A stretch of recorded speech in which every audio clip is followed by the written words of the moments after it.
everyone. I am Wajiha Imran, And I am Ankita Goel. members of the Alumnae Cell, Department of Economics, Indraprastha College for Women, University of Delhi.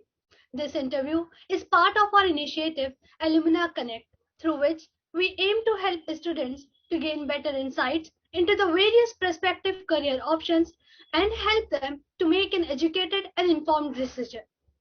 Today, we are in conversation with Ms. Ankita Goel, a notable alumna of the Economics Department of IPCW.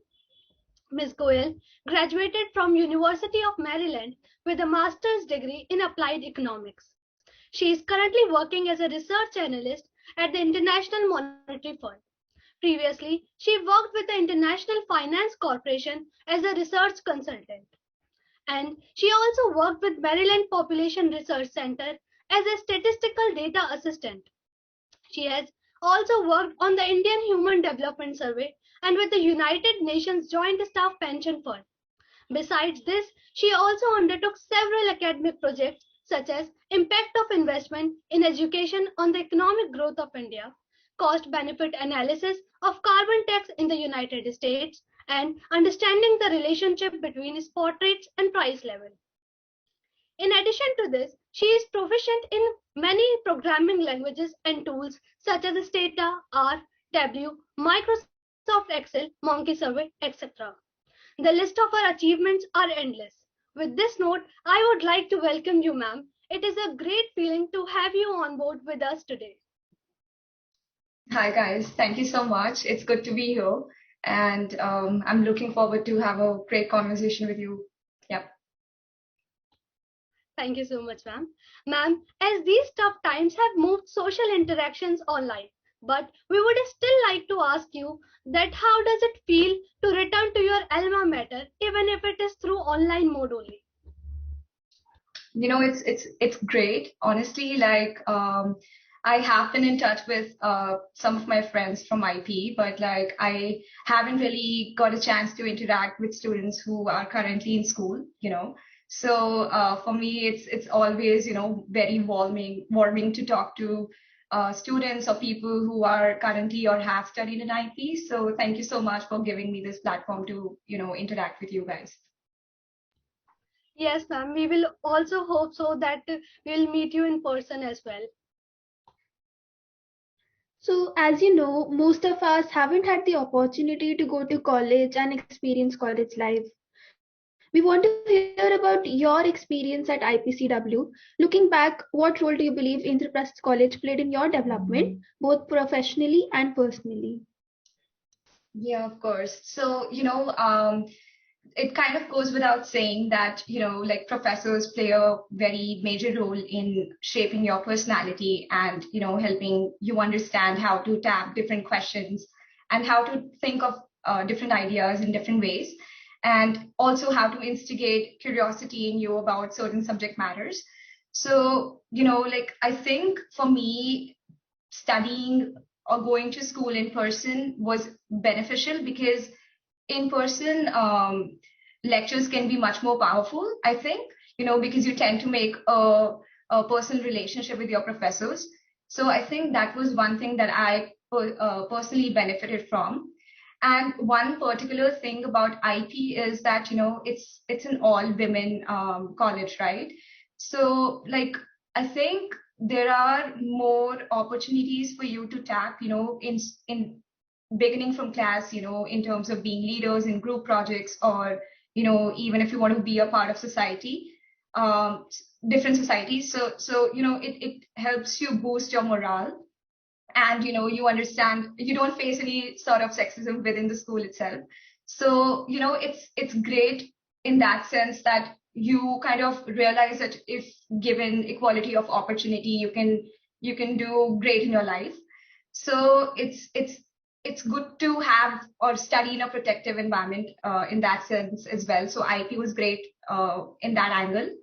And, you know, I think peers were also, you know, my classmates were great in that sense that, you know, they played a good role in helping me realize, you know, how to stay humble, how to learn how to accept my mistakes, you know. So, and relationships can get much more intense if if you see people every day instead of through a screen. So I was lucky enough to meet my friends every day and learn from them as well. And just other than professional development, I think other aspects such as just skipping classes or going for a chai next to the metro station or eating bun tikki outside IP. I don't know if those things still exist right now or not, but I think I was able to have the fun aspects of college life as well because of attending school in person. And I don't know if it's working for you guys or if it's a hybrid environment right now, but you can always take an initiative to ask your friends for lunch or even ask your professors to get coffee with you if they are available, again if it's safe enough. So yeah, I hope that answers your question. Yeah, and like I also agree with you coming from a co-ed school. I was a bit skeptical about joining an all-girls college, but I can already see the benefits of that. And I really hope we get to experience offline college very soon. Right, I And hope so as well. Yeah. I would also like to add that I totally agree with you that lectures are more powerful in offline mode only in comparison to online. And I hope and I wish that we also get a chance to eat that bun tikki outside the college with our friends. Right. I hope so as well. And just to reiterate, like I think it's easier to stay focused and stay motivated if you are attending classes in person. And Anika, just to reiterate on what you said, it's like I was also from a co-ed school, right? So and group dynamics are pole apart, when you move from co-ed to an all-women college and you sort of learn how to adapt to that sort of environment as well. So I think that's also another life skill that you learn moving from co-ed to an all-women college. Yeah. Okay, so everyone has a story about how they were introduced to the field of economics. What prompted you to pursue this discipline? Right. So, it's not like I had an epiphany in my life that, I knew that that's what I'm going to do for the rest of my life. But like just in terms of how I got introduced to econ is, like I had a course in high school on economics, and it kind of helped me realize that all the like most of the things we do in our day-to-day life, all of them have some sort of relevance to economics. So, for instance, if you go to a store to buy an apple and the price you pay, it's there's a reason behind that price, and it all connects to the fundamental of economics. So, I think that was enough for me to sort of get intrigued to study it further. And also, unrelated to something personal, I think I got uh, I won't say the best grades, but like good grades, good enough grades to tap a great school like IPCW, right? So where I got an opportunity to major in economics. So I think that was also one thing for me that, okay, let's try it, right? Like, what's there to lose? Yeah, okay, so and in your opinion, what kind of activities should an economic student engage in during their college life, which will provide them an edge over other college students? Um, like oftentimes we think that, if we ace the coursework that we have in the classroom, it's more than enough. And it's enough for us to, get a good job after we graduate. But, there are a lot of other skills that are looked for, other soft skills that are looked for when you tap different opportunities in the job market. And, so basically anything you do outside the classroom can be very constructive. So, any activities or any joining any societies that help you improve, your speaking skills, your networking skills, or help you stay imaginative or think about different ideas or problems in different ways. I think anything you do to improve these things or these skills is good enough. So like, for instance, you already are doing something like that. So first of all, I think you guys are already doing great. You're having a conversation with a stranger, it's it's not easy to do that. And I think you are learning, some level of networking skill by doing this. And you never know, all the networks making now, they might be helpful in future as well, right? So now I'm just a text away if you have a question. So I think joining societies, it could be debating society, it could be econ association, or it could even be, something totally unrelated to economics, like again, debating, or, pol science, philosophy, anything, like different associations which help you learn something or the other is great enough. And, this is something I didn't do, but, I think joining book clubs could also be something that you guys can look into, because reading is extremely important, no matter what you are studying or what you plan to be, reading is extremely important. And it's sort of like, if you join a book club, you can, like, it can help you stay loyal to a book and, read it in a certain designated time, and, then discuss it, or have a conversation with people about it, to see how differently people think about the same piece of work. So that's another thing. And lastly, I think also joining any other, doing any other extra co-curricular activities, such as being a part of drama society or dance. I don't know how it works now in a virtual setting. So this is more like my experience from pre-COVID or post-COVID. But I'm sure there must be something, that in a way you can join such societies as well. But I remember, people used to travel through these societies, and like, I've only heard, good things about it, that, the experience have been extremely rich for people who did it. So I think, yeah, these are a couple of things that people can do outside, just the class, to help them build, their personalities more holistically. And like, internships and pro bono work is always something that people can do, that can provide an edge to them over other students. Yeah, so thanks for that insight. It will definitely help us prepare a lot better. And for the societies, yeah, they're still pretty active in whatever capacity they can. And to mention, like, the seniors are still very welcoming towards us. Okay, that's great to hear. So, with a vast pool of opportunities before you as an undergraduate, when and how did you decide that you want to pursue an MA in applied economics? And are there any other career options that you considered? Right. So, it's kind of like, that's econ is all I knew. So that's also something, that's one reason why I decided to study, like, major in econ for grad school as well. But how I realized that was more because of all my internship and volunteer experience. I sort of, I kind of understood through my experience that, I want to work in the development space. And for that, it could be good to, and I also realized that I want to have a profession where, I can create an impact.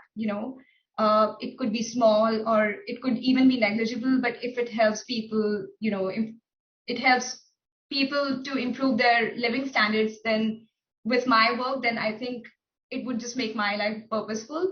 So so that's the reason why I decided to study econ further.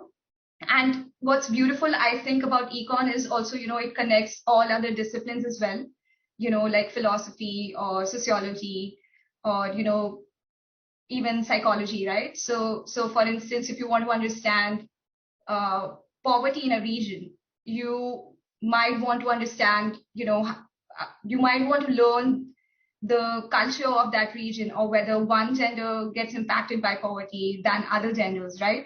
So it's kind of, you kind of learn about different disciplines as well, by doing that, by learning or working on economic projects.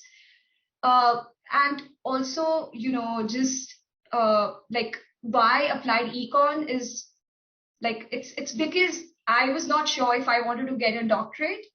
So I sort of thought about it in a way that maybe I should do a more job-oriented program. And applied programs are usually more job-oriented. So that's why I particularly did applied econ. Okay, yeah, that was a really fulfilling response. So going ahead, I would like to ask you, ma'am, that why did you choose to pursue your post-graduation from abroad and not in India? Also, according to you, which are the other good countries except the United States that an aspirant can apply to? Right. So see, for me, deciding to come to United States was more, it was not related to whether schools are better here or in India. In fact, like schools in India are great and they are much more competitive than to get through than schools here, is what I think. It was more of a personal thing that, I wanted to take a risk and I wanted to do something unconventional for myself or totally step out of my comfort zone. And, if you move to a place where you don't know anyone and you don't know anything about, you get a sense of freedom when you build your life from scratch. So that's what I wanted to try. And sometimes like schools here are expensive, right? So not always you might get an opportunity to bag a scholarship. So you are pushed to take education loans, right? So that's something that happened with me as well.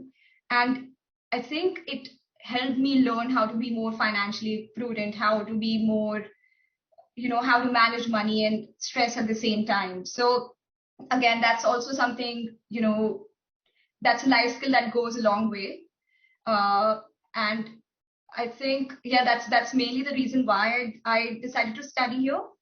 Just just in terms of schools, I think, like, again, you need to fact check this, right? Because I don't, most of my friends who went to grad school in India did their major in business, so not in econ. So I'm not particularly sure about what I'm going to say now.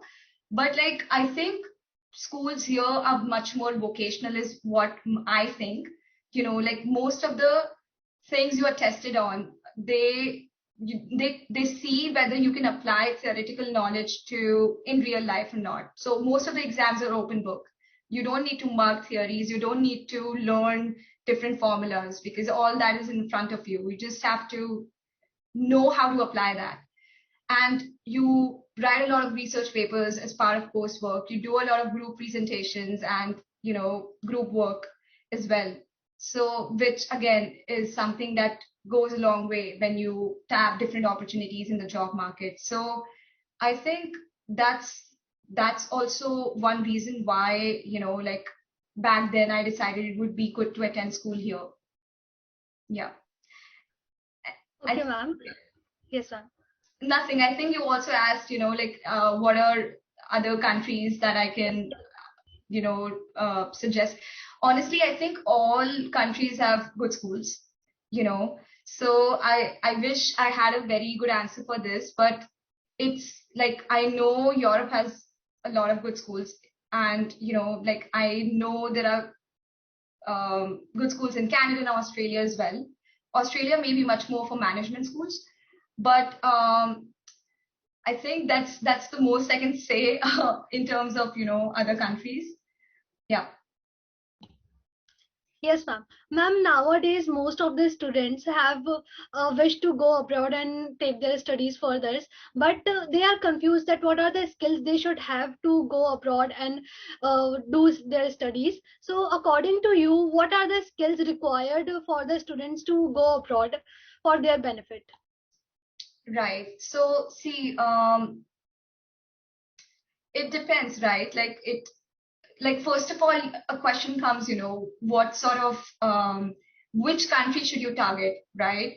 And there maybe it's good to have some understanding on, whether you plan to study and come back, or whether you plan to study, work there and then come back, or study and settle there. So it's based on that you can make a decision on which country you can target, first of all. And then just in terms of skills, I think it's good to reflect, any work internship experience you did during school, any research work you did in school, any pro bono work you did in school, and also why you are passionate to study further, or why particularly that school. So like the latter is not so much on skills, the former is. So it's not like they look for certain skills, but more like, why are you passionate about the subject matter, and what have you done to sort of prove that you are passionate about it, right? Through research work or through internships. So like if you are planning to study abroad, it's good to sort of learn what exactly you want to study, and how you can reflect that you are passionate to do it. Thank you so much, ma'am. And I truly believe that your valuable advice will definitely help all of us for our future decisions. And going ahead, I would like to ask you that as a research analyst is a competitive field. Did the competition ever feel intimidating to you? If yes, what was your driving factor that kept you going in this field? Right. So, econ in general, I'm sure in India as well, econ in general is very competitive because, it's a very interesting field, and a lot of people tend to get attracted to it and study, which increases the supply and hence the competition, right? So, for me as well, I wouldn't say it was the easiest job in the world to look for a job. So it definitely got stressful for me as well to, find the right job for me, what I was interested in. And what kept me going is it's just, like just knowing that this is something that I wanted to do. And I believed in myself, and to reiterate, I kept talking to more and more people to understand whether all the things I'm doing are correct or not, or if there are different ways or different approaches I can take, to crack an interview, or, to apply to certain jobs and so on. So that was very helpful for me, just talking to, more and more people.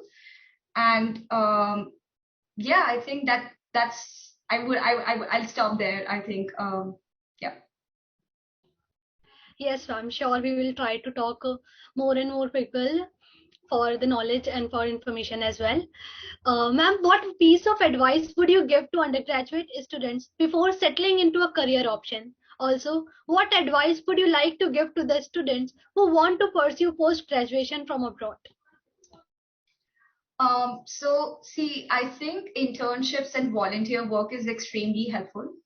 So before settle down into, in studying further or in a job, I think it's good to, get some level of work experience through internships, because it will in a way help you understand, what's out there, and what's out there which is not for you. So I think that's one thing I would say. And just in terms of, like, don't hesitate to try different things. It doesn't always have to be related to economics. It could be, you can work as an editor in a publishing agency as well, if you may, right? It will only help you understand that, whether it's of an interest to you or not. So try out different things, and talk to more and more people. And this is something I didn't do, but I should have. That, I directly came here for grad school, but maybe had I, worked for a year or two, maybe I would have realized that, on hindsight, that maybe, I want to, hey, econ is not for me. Maybe I should go for sociology. Maybe I should go for public policy, right? So you get these small epiphanies when you work. So maybe before you decide to study further, it's not a prereq, but I would suggest you to get some work experience as well. Now, just in terms of, like what people can, like what students can do who are aspiring to study abroad, I think, like, again, it's good to set an intention of whether, they want to just study there, or study there and come back, or study and settle down. because let's say if your plan is to study and settle down, then it would be good to look at countries like Canada, which are very, immigrant friendly, right? But then, other than that, like just in terms of schools, I think it's good to talk to people who have already graduated from the program that you're targeting, because you can learn from them how the coursework was, how the professors are, and what, like, whether the alumni network is strong enough for them to sort of reach out to those people when they need help getting a job, or whether there's a channel through which they're informed, like alumni inform the school that, hey, there's an alumni company, would you, like, is anyone interested, and so on. And it's good to have it's good to live in close proximity to metro cities as well, because for instance, I live pretty close to DC, so I was able to network with a lot of people who work at World Bank or other non-profit organizations. So just to learn more about like what's out there and what skills I need to upgrade on. So that's another thing. And I think lastly, like also see whether there are opportunities to get financial aid through scholarships or through assistantships in schools, and try to make a decision based on that as well. So I think, yeah, I'll stop there. Ma'am, we will definitely follow your suggestions before settling our career, and we will try to moderate each and everything that you mentioned. That will definitely help us. And now I would like to ask you that, as you have experience as an investment intern with the United Nations Joint Staff Pension Fund, so could you please tell us about the selection procedure? Is there any particular person or platform who aided you in your internship hunt? Right. So see, the selection process is pretty similar to any other job or internship you would apply to. So like I just applied through the UN jobs portal and heard back for interviews. One thing that maybe not a lot of people know is that, even usually in big organizations or international organizations, the selection process can vary, like from team to team or department to department. Some might conduct 5 rounds of interviews, some might just conduct 3 rounds of interviews, depending on the expertise they're looking for and the candidate pool, how big it is. So the one I interviewed for, there were 3 rounds. The first round was a written exam. And, oftentimes they just want to test you on, your economic knowledge of economic concepts or your programming skills, and whether you know how to write a code, or whether you understand how to download a series on real interest rate and know how to interpret it, so something like that. And the next 2 rounds were, I interviewed with a panel, and they wanted to understand how I think about different ideas, how I approach a problem, and also they had questions related to my CV, my work experience or my coursework. So that's how, like, yeah, that's pretty much it, what it was. In terms of who was helpful, my school was really helpful in, in helping me understand how to tailor my CV and my cover letter based on the job requirements that they were looking for. And I was the youngest in my cohort, so most of my classmates were like 5 to 10 years older to me. So a lot of them work with the central bank of their countries. So they kind of guided me and helped me understand what I should reflect in my resume. So I would say they were also helpful in that sense.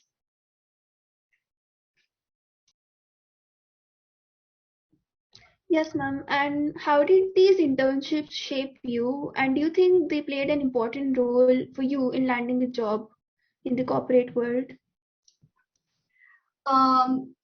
Yeah, so like I think again, like internships are extremely important because they sort of help you understand, you know, whether something is for you or not, and it could happen through a process of elimination as well.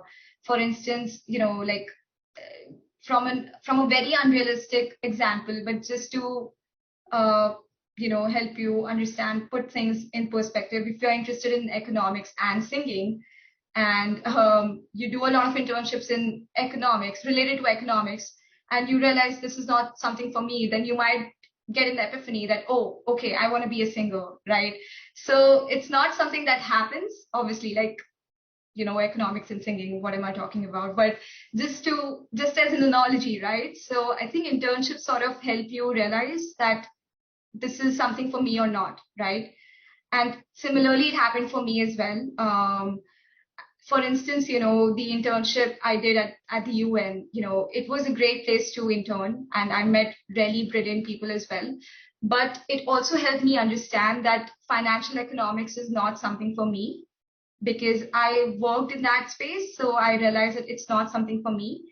So it, again, through process of elimination, I realized what I was more interested in. And other than that, internships generally help you, learn different other soft skills as well, like, how to work in a difficult environment, how to meet difficult deadlines, and, how to talk about sensitive topics with your coworkers, how to work in a very diverse culture. So which are important skills that you need when you go in the job market as well. So yeah, like, I think everyone should try something, while they are in school. Yeah. Yeah, so I feel that they basically provide a little glimpse into the corporate world and, like you said, help us plan our interests and like plan a career around those interests. Right. Right. So moving on, you have a lot of experience in the research field, having undertaken a lot of academic projects and having numerous publications to your name. As a first year student, research seems like a daunting field to get into. What are some of the technical and research skills and economic students can acquire to succeed in this field? And are there any specific courses that you can recommend for the same? Right. So see, I think if you want to work in the research space, it's very important to read, because if you don't read, then you don't know what's already out there, or what are the problems in the world that you can tap, right? So reading is very important. You can pick a journal that you want, or you can pick uh, books written by famous economists. So that's one thing I would recommend that people should do, or students should do. The other thing, just in terms of technical skills, is having basic understanding of econometric models, what all different econometric models are out there, and in which like, to solve what kind of problems, which econometric models are used. So it would be really good for you guys to take up courses where you're learning about different econ models, and not just theoretically, but like how practically they are used as well. So in school or outside school, you can take courses where you're working on tailored data sets, where you're applying certain econometric models to sort of get a sense of how it's done or how it's used. And also, data is very powerful, right? Every research project has some kind of data which is used, right? It could be quantitative or qualitative, and there are different tools which are used to analyze such data. So I would say, in terms of technical skills, I think it would also be good for you guys to learn, different programming skills such as Data, Python, even Excel, right? I don't know if these are taught in school now, but if not, then maybe, you can take up courses on Coursera or edX for that, just to get started, just to learn how these work. So I think, yeah, like, that's pretty much what I would suggest. Yeah, I'll take a pause here. Yeah, so like till now, for me personally, research seems more of like a fantasy in the sense that it isn't possible to really, get to your level. But talking to you and listening to your answer really helped clear my doubts. So thank you. I'm glad. Okay, so what fascinated us the most is your current job working as a research analyst in IMF. You also have a vast experience in the same field. So, what are the few things students should pay heed to while writing a research paper? Right. So see, it's very important to understand what's your motivation, right? Why do you want to solve a problem? That's very important, right? Before you get to that, it's very important to understand what you want to solve, right? So again, it's very important to read, to see that okay, there are different authors who have written papers to solve X problem, but they have used certain approach, and we maybe I can think about it in a unique way, right? So for instance, in my previous job, we tried understanding, what kind of living conditions people live in different countries, and those who don't have a good house to live in, whether they can pay the money which is currently prevailing in the housing market to get better housing, right? So it's not like there was no work done in affordable housing before, but we tried to quantify that, so that was our unique approach. So that's one thing, think of different unique ways you can solve a problem. The other thing I would suggest is think of, what kind of data you can use to approach your problem, right? You don't always have to go in the field to collect data because it can be very expensive. So a lot of research, and in fact, most of the research papers that you read that are published by IMF, most of them use secondary data, right, from public sources or from country authorities.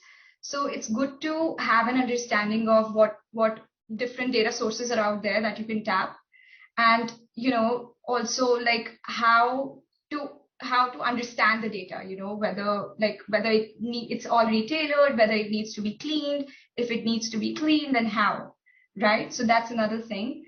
And third thing is, again, like having an understanding of, how are you planning to analyze the data, what do you plan to get out of it, right? So to solve your problem that you thought about in the beginning, right? So these are a couple of things that I would recommend students should think about. If it sounds very abstract, then like what helped me when I was getting into research was sort of replicating a paper which is already out there, so like you can pick a paper that you really like, and you can try to use the same data and try to use the same methodology as the author did, and try to replicate the results close enough to what the author found. So it's a good way to sort of get in their psyche and understand how it goes, right? And another thing is, maybe like if it's too difficult for you to work on a research on your own, maybe along with asking your peers, you can also reach out to your professors or assistant professors to see whether they are working on an interesting idea, and ask them, if you can work with them on a certain piece of the research, so that you can learn, right, before you do your own research about something. So I think, yeah, I spoke too much, I think. So I'll take a break here. Yeah.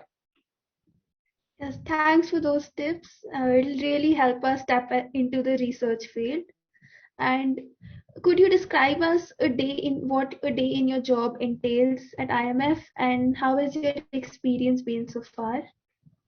Sure, yeah. So see, it's been just a couple of months for me. I joined the fund in October, so I'm kind of new as well. I'm still learning different job responsibilities that a research analyst usually goes under, like working at the fund. So I am currently working with the India, Bhutan, and Nepal teams.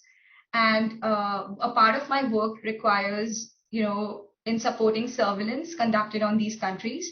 So what that means is that, every year the fund releases Article 4 for their member countries, in which, the fund talks about, it kind of does a health checkup of the economy, like how it's doing, how different sectors are doing, what we think, or what the fund thinks, the country will look like in future. So basically conducting projections.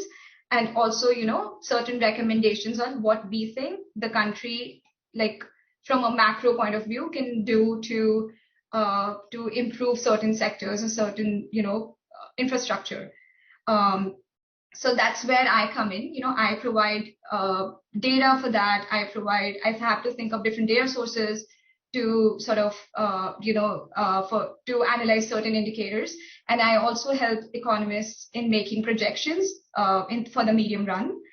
And other than that, I also work on the World Economic Outlook, so which is the flagship database of the fund. And so I help again in providing historical and projection database or forecast database for the report, which is published every twice a year. And also, I am currently also working with Nepal, and just last month, the fund provided $400 million to the Nepalese government for improving their economy. So I have been a part of that as well. And I do also work on analytical projects, so every year there are staff visits, or like there are missions conducted in these countries where the fund meets country authorities. So for instance, for India, we might meet RBI or the Ministry of Commerce, in coming months. And we meet to tell them like, hey, this is what you can do to improve the economy, and which requires analytical work. So I provide my input in that as well. And I think lastly, like, all the headline numbers that you see provided by IMF on India, like, okay, the GDP will grow. IMF thinks GDP will grow by 9%. I also work on that. Or if you ever hear anything that Geeta Gopinath talks about on India, then probably I have worked on that as well. So yeah, like it's exciting work. You stay in touch with how your country's economy is doing, and like especially for someone who might think about getting a doctorate in future, it could be a good, it could be good to work at the fund, because you get to work with economists who know how to approach different problems. So yeah, like so far it's been great. Yeah, that's good to hear, and thanks for the simplified response. Sure. Ma'am, after listening your work in IMF, I am really encouraged and motivated as well uh, about your work schedule in IMF. Going ahead, ma'am, we have already seen that in the rounds of recruitment in a lot of companies or organizations, one of them is a panel interview. What tips would you suggest to crack a panel interview? Right. So, like interviews can be very nerve-wracking, for anyone, right? Like I don't like interviews as well. Like I get super nervous, when I right before the interview, but once it gets started, I get more in the flow. So like how I think about panel interviews is that, I just think of them as a conversation that, like they're looking to hire you. So, to see whether you're fit for the role or not. But maybe you can think of it in a way that maybe, you are also looking to see whether it's the right team you want to work with or not, right? So you can also have questions for them. So try to think of it as a conversation and try to keep it lighthearted and, have a sense of humor, So that's what I try. And the other thing is, have a good grasp of your CV, because they will definitely ask questions on what you have mentioned in your CV. So it's good to know what you have mentioned and whether it makes sense to you before, you tell the world that, hey, this is what I worked on, right? So that's another thing. Then, also it's good to sort of, when you're asked a question, before you approach it, have an answer in your head, like tell them like, hey, okay, that's a good question. I'll let me think about it. So don't try to formulate the answer as you speak, but think about it in your head before you speak. And if you don't know the answer, then it's okay to not know. You can always tell them, instead of making stuff up, you can always tell them like, hey, it's a good question, but I don't know the answer to it right now, but maybe I can get back to you on this later, after the interview. So that's also something that you can be mindful of. And lastly, like this is like something that I always do. So like people love talking about themselves, right? So it's always good to sort of do your due diligence on people who are interviewing you. So I always try to read up on the people, about their work, what they have done, not just the company. So you can have questions about them as well, like, hey, I read a paper by you. So what is the methodology you used, or what kind of data you used? So they feel important, right? Like, okay, she read about me as well. So that's also something which I think creates a good impression. Um, and lastly, I think, if you can always ask the same question they ask you. So for instance, if they ask you, hey, this is the problem we're facing, how would you approach it? Right? So when it's your turn to ask questions, you can always be like, hey, you asked me this question, but I'm just curious to know what's your current approach, right? So that's also something unexpected. Panelists don't really expect you to ask the same questions as they ask you. So I think, yeah, these are a couple of things that I am usually mindful of. And yeah. Thank you so much, ma'am, for providing such valuable tips for cracking the panel interview. Now, I would like to ask you that your journey has been exemplary so far. Who has been the one person who has been constant support or your mentor throughout your career? Right. So, like it obviously goes without saying, like my parents have been extremely supportive. They, Indian parents tend to be very protective, right? But like I was lucky in that front that, they always trusted me, they trusted me to take my own decisions. And, even if they were not always right, but like I always got support from them that, it's your life, you can live the way you want. So it kind of helped me focus on the important things in my life and not, create any stress. So they definitely have played a good role in my life.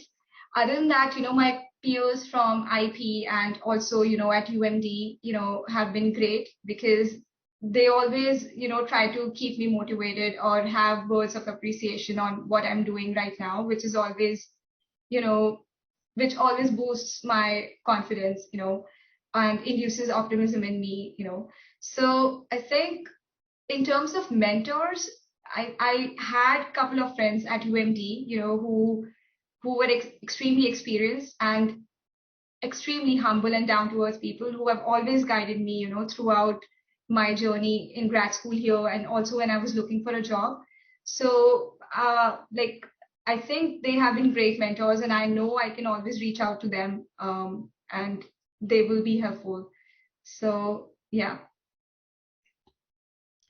I'm good to know about your mentor. Uh, I would like to ask you that you definitely had a vibrant journey till now. So, where do you see yourself in the foreseeable future? Right. So, I mean, it's a difficult question because, like your life is very dynamic. It's always changing. And like I am honestly still in a phase where I'm trying out different things and figuring out what's for me. But honestly, like in the medium run, I would want to work as a poverty economist, not particularly for India it would be great if I can work as an economist for India, but like it could be any region where, I'm seeing that I'm doing impactful work. And also, something related to surveys, because I think survey data is very powerful. You collect the data from people who you are trying to help, right? Essentially. And it doesn't get tapered with, or it doesn't get manipulated from a third party, right? So I think it can be very rich, juicy, and you can learn a lot, and you can use it for a lot of um, solve a lot of problems, right? So something in that front. But again, it's yeah, it's everything is changing dynamically, and in the next 10 years, if you see me doing something else, then it's not my fault. Right. Ma'am, it was a pleasure talking to you today. I, Ankita Goel, on behalf of the entire Alumna Cell, would like to express my extreme gratitude towards you for taking out time from your busy schedule. We really appreciate your patience and the fact that you answered all our questions so thoroughly and thoughtfully. Thank you so much for sharing your experience. It will be definitely helpful for all of us. Today's session has been extremely enlightening. We take immense pride in having you as our alumna. The Alumna Cell wishes you luck for all your future endeavors. We would love to have you back and meet you, especially in person. Wish you all the luck and thank you once again.